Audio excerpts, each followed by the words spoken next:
Alright guys, we got another teaser and there's a very high chance this is actually a new card and not an evolution. We already got an evolution teaser which I talked to you guys about in my last video where it looks like it's almost a 100% chance it's the Lumberjack, and this is a little creepy as well. They did the Here's Johnny thing and it was like the Shining reference or whatever. That was the blank where it was like here's blank.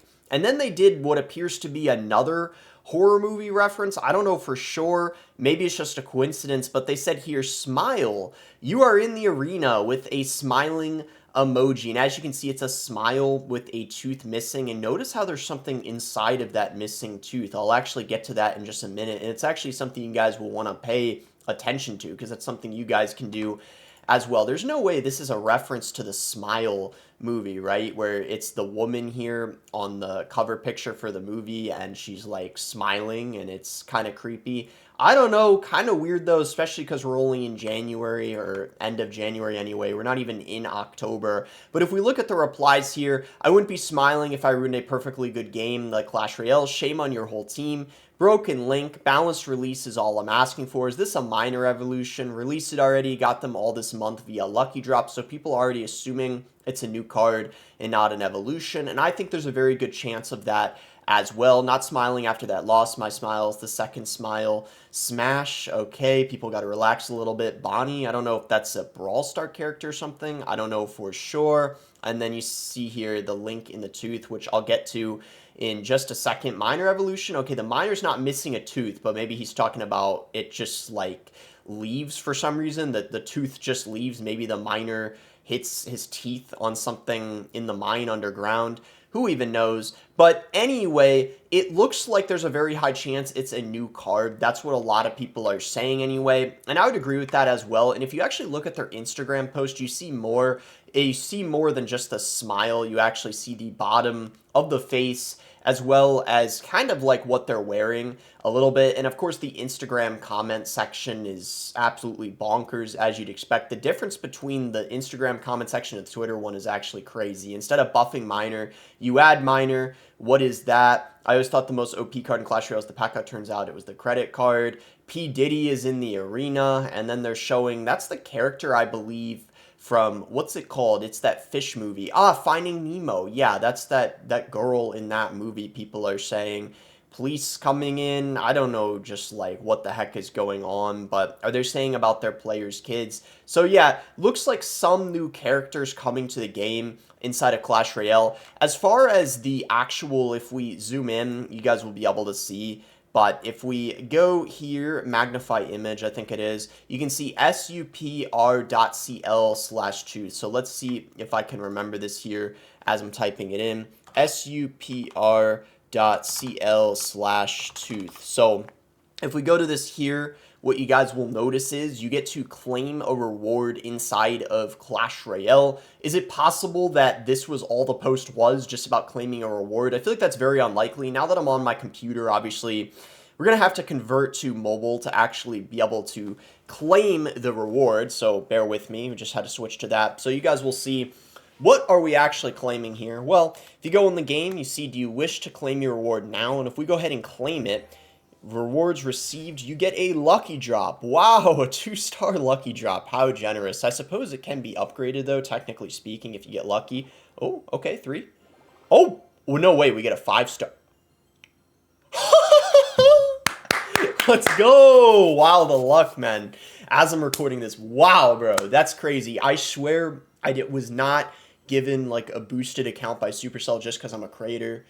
I promise. I swear on my life. Thank you, Supercell. Thank you, Supercell. We tricked them good.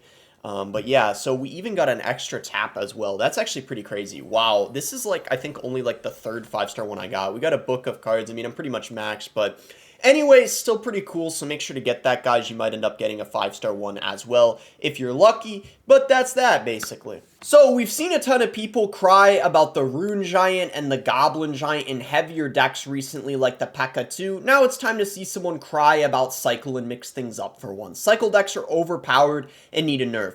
I'm a top 10k player, and every loss I have is just to Cycle decks in whatever form they come. I don't understand how anyone thinks this archetype is balanced. Even if I watch pro players like Riley or Ian when they use decks which are non-cycle, they always conveniently leave out matches where they play against cycle decks, making me believe they can't even beat cycle decks.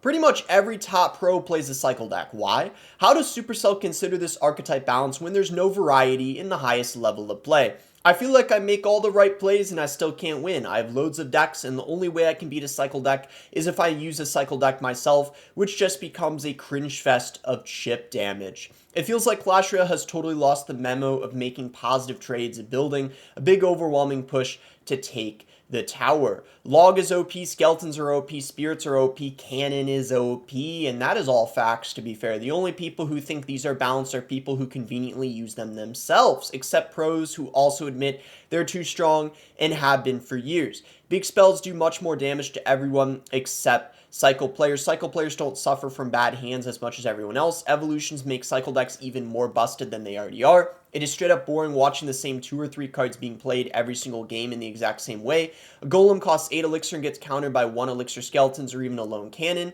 Where's the concept of elixir value from Supercell? This is just one example. You can't typically counter the cards in the deck because they will out cycle you faster than you can cycle to a counter. I really don't understand how anyone thinks this archetype is balanced. It has run top ladder for approximately 7 years straight with almost no in between. And even in today's P.E.K.K.A Stein environment, people are the top still choosing to play cycle decks.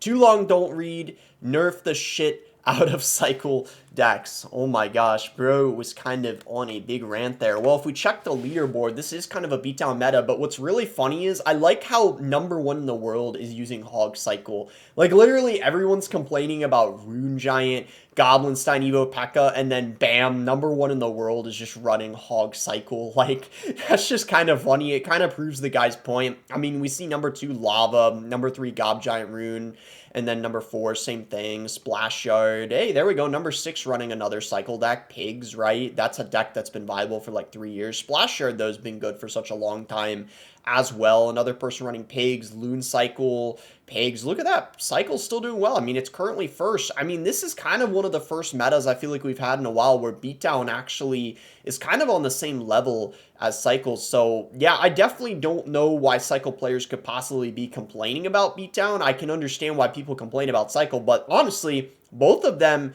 seem to be very viable in this meta. Honestly, in terms of cycle and beatdown archetypes, this is the first time where I feel like beatdown is kind of on the same level as cycle. I don't even know if I would consider beatdown better than cycle right now. I mean, I think it just comes down to different play styles and decks people like to run. I mean, maybe beatdown's slightly stronger, but I don't really know for sure. Well, that's going to be it for the video. Do you guys think a new card is coming to the game? And do you run a cycle deck or a beatdown deck? And do you think there's a good balance between cycle decks and beatdown decks in the meta currently? Be sure to give the video a like if you enjoyed it. Subscribe if you guys are not subscribed already. And thanks again until next time, guys. And you can use creator code BOSS to support me in any Supercell game.